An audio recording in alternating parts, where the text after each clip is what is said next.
ஆமா, கருப்பு சட்டை.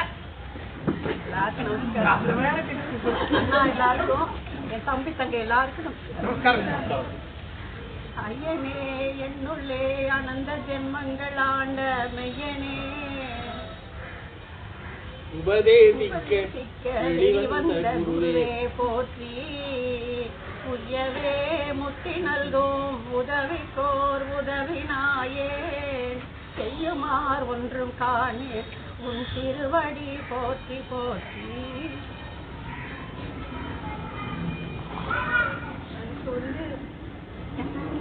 தெரியாது தெய்வம் வந்து கல்யாணம் பண்ணிதான் எனக்கு தெரியும். எனக்கு அப்போ வந்து தெய்வத்தை வந்து இவங்க யாருன்னு தெரியாது. அப்படி வந்து தெய்வ தரிசனம் பண்றப்ப எல்லாரும் சாமியா இருக்கு, எல்லாரும் என்ன வந்து சாய்பாபா சொல்லிக்கிறாரு, நானும் தெய்வம், எல்லாரும் சாமியும் கும்பிடுன்னு சொல்றாங்க. ஆனா இவங்க மட்டும் தன்னை தானே இறைவன் சொல்லிக்கிறாங்க. இவங்க எப்படி சரியாகும் அப்படின்னு நினைச்சிட்டு இருந்தேன். அது இருக்கிறப்ப அப்போ வந்து என்ன பண்றாங்க, அம்மனுக்கு தர்றாங்க, எல்லாருக்கும் கொடுக்குறாங்க. ஆனா எனக்கு மட்டும் இப்படி போடுறாங்க, சேர்றதுக்கு முன்னாடி இப்படி போடுறாங்க.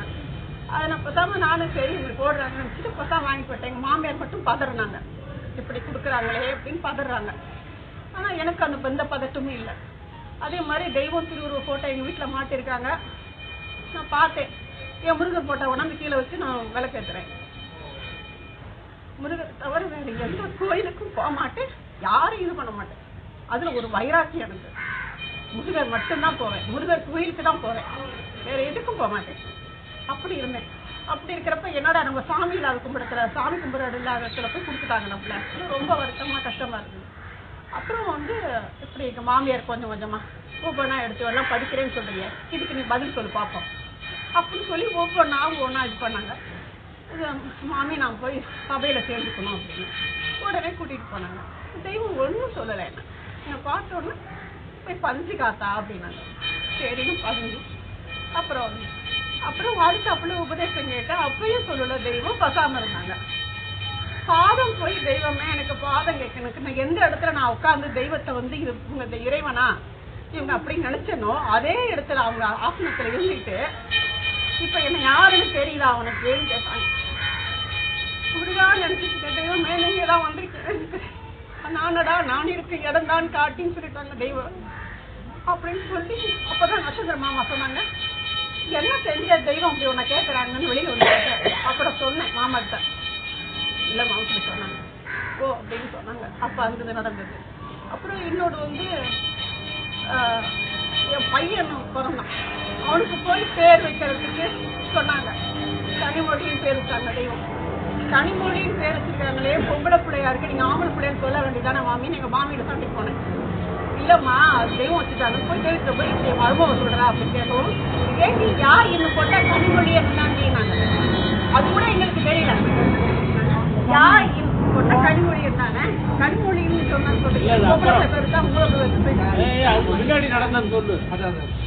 அதுக்கு முன்னாடி என்னன்னா பாத பூஜை வந்து பாத பூஜை அப்ப எல்லாம் பாத்தீங்கன்னா ஆம்பளைங்க தான் பாத பூஜை பண்ணணும், பொம்பளைங்க பண்ணக்கூடாது அப்படின்றப்ப இவங்க சொன்னாங்க நான் வச்சு பாத பூஜை பண்ணுவேன். நாங்க ஏங்க நான் பண்ணக்கூடாதான்னு கேட்டேன்.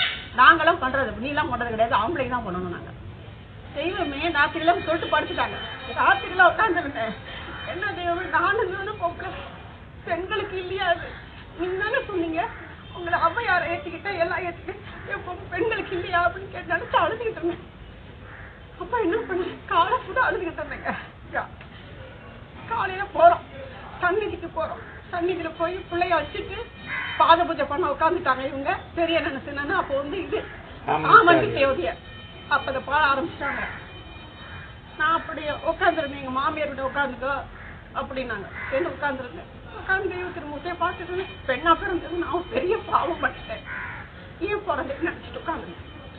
இப்படி பார்த்தாங்க, இப்படி பார்த்தாங்க என்ன அப்படின்னாங்க. உடனே எந்திரிச்சு விட்டாங்க, கொஞ்சம் மணி போட்டு நஷ்ட மாமாவுக்கு உடனே இவங்கன்னா கண்ணாலே ஜாடை கட்டிடுவாங்களே தெய்வம், அது மாதிரி நஷ்ட மாமாட்ட சொல்லுவேன். உடனே என் புஷ்பத்தை எங்க பிடிச்சாரு அவரு மாமா. உடனே அந்த பாக்கியம் வந்து தெய்வம் பிச்சை போட்டாங்க. வெளியே வந்தோட மங்களக்கா சொன்னாங்க, பொம்பளை பூஜை செய்யக்கூடாது, அது வந்து நீ வந்து உடைச்சம்மா, நீ அதை உடைச்ச இனிமே அப்படின்னு சொல்லி மங்களக்கா சொன்னாங்க. எனக்கு அது வரைக்கும் என்னடா அது நினைச்சிட்டு இருந்தேன். அந்த இது ஒண்ணு எனக்கு என்னுடைய இது வந்து தெய்வம் வந்து சொல்றாங்க. அந்த இதை பூஜை பண்றது சாதாரண வெளியில நிறுத்திவாங்க பொம்பளைங்கள. அங்க சிவன்கிட்ட போய் பாதத்துல போய் பூஜை பண்றது எனக்கு எவ்வளவோ இதா இருந்துச்சு. அப்புறம் வந்து பாத்தீங்கன்னா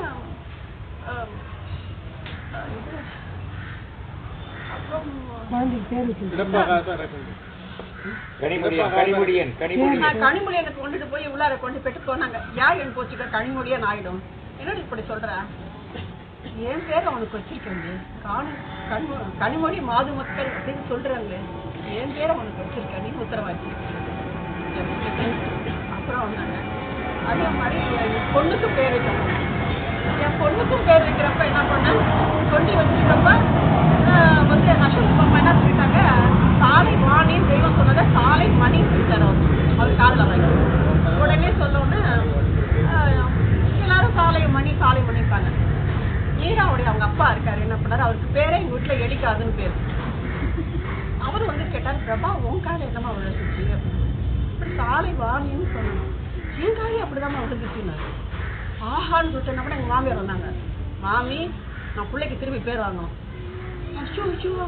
போச்சு, தெய்வத்துக்கு இது பண்ண போறியா நீ, அவங்களுக்கு கோபத்துக்கு ஆளாக போறியா அப்படின்னாங்க. தெய்வம் என்ன கோபப்பட்டாலும் நான் அவங்க அடிச்சாலும் என்ன பண்ணாலும் வாங்கிக்கிறேன் மாமி, நான் வாங்கிக்கிறேன் அப்படின்னு. ஏன்னா அந்த குழந்தைய கூப்பிடுற வரைக்கும் எனக்கு ஆகாது, எனக்கு நான் கூப்பிட்டு செய்யறேன் அப்படின்னா உங்க மாமினா அப்பனா வா எங்க வீட்டுக்காரவங்க அதெல்லாம் எனக்கு தெரியாதுன்னு வந்தாங்க, பின்னாடி வந்தாங்க. ஆனா எனக்கு தெரியாதுன்ட்டாங்க. சரி அப்புறம் போனோம். போய் மாடிக்கு போயிட்டப்ப பெரியமா இருந்தாங்க. என்ன இப்படி பேரு நாங்க பெரியமா பசங்க கோடி பிள்ளை மணி மாதிரி ஆடு ஜொடிச்சுட்டு இருக்கணும் கோடினாங்க. இல்லம்மா நான் பேர் வாங்கணுமா தெய்வம் சொல்லிட்டு எப்போ அவ தெய்வம் நான் வாங்கிக்கிறேன் அப்பதான் உள்ளார போ அப்படின்னு அனுப்பிச்சிட்டாங்க. ஒரு தெய்வம் வந்து கட்டில உட்காந்துட்டாங்க. உள்ளார உட்காந்தாங்க. இப்படி வந்து என்ன இப்படி தானா இப்படி மருமக இப்படி சொல்றா அப்படின்னு சொன்னாங்க. பிள்ளைய வச்சுட்டு மண்டி போட்டு உட்காந்துருக்கப்ப தெய்வம் என்ன பண்ணாங்க, பார்த்துட்டு பிள்ளைய வச்சுட்டு கொண்டா சொன்னாங்க. கொண்டு சாலை வாணி நீ சொல்லு நீ முதல்ல அப்படின்னாங்க. அப்புறம் சொல்லி விட்டவாச்சு.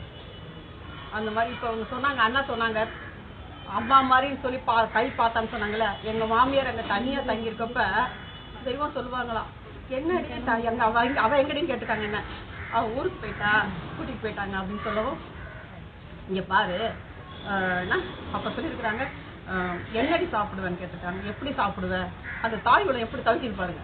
இவங்க அவங்க பொம்பளை எப்படி சாப்பிடுவேன்னு அப்படின்னு சொல்லி அதை எப்படி செய்யறதுன்னு அதை சொல்லி சைவம்னு சொல்றியே, சைவம் எப்படி சாப்பிடுவேன்னு கேட்டிருக்காங்க.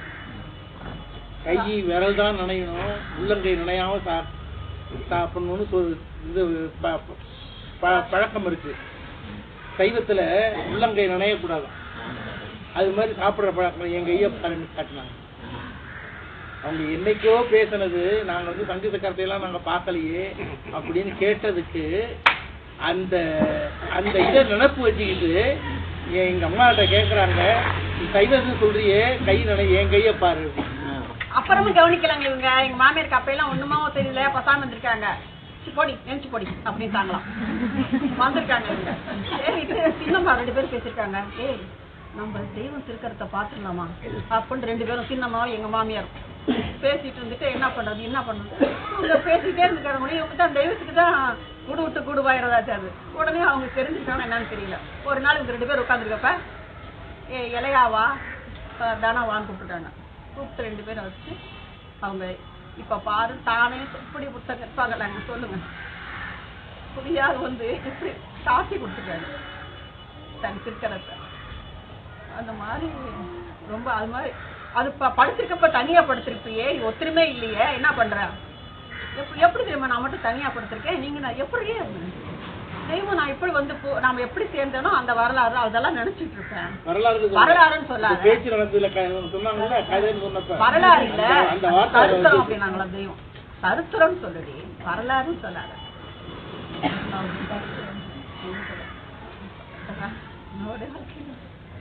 என்னவோ